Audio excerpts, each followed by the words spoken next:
So hello again, everyone. Today is just a short fusion video. You can probably find a lot of tutorials on this, but just gonna show you quickly.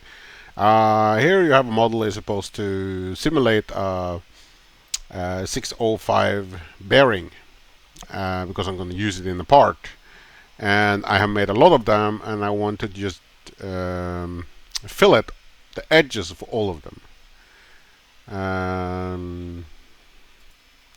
So how can you do this quickly when you have, in my case, 320 objects?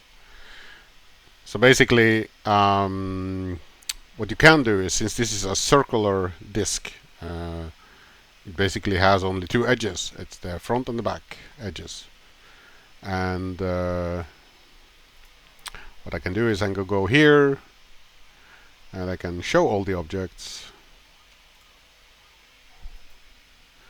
Here's how they look like. Now, if you want to do this function on all of them, then the easiest way is to just mark all the edges. But that takes time if you're just going to do one and one.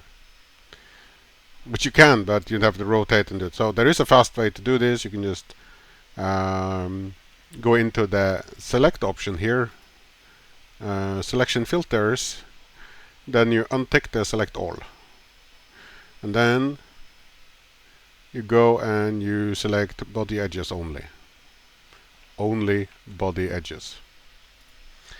So what that means is that you cannot select the objects, but you can select the edges, and you can also select all the edges like this, and then you can just right click on your edit feature, which you had before, and then you can just multi-select everything. Let's see. There. Now I selected all the edges, and it looks like I selected the objects too. So we're just gonna unselect those and select the edges.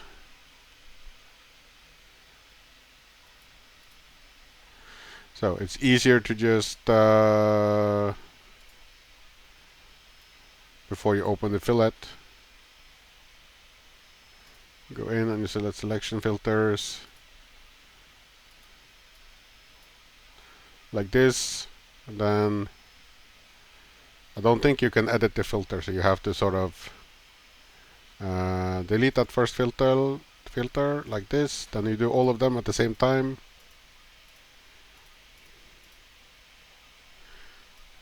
Like this, and then you click the fillet, and then I want 0.06, no, I want 0.6 on that, and then I press OK, and then you have filleted the edges of all of them.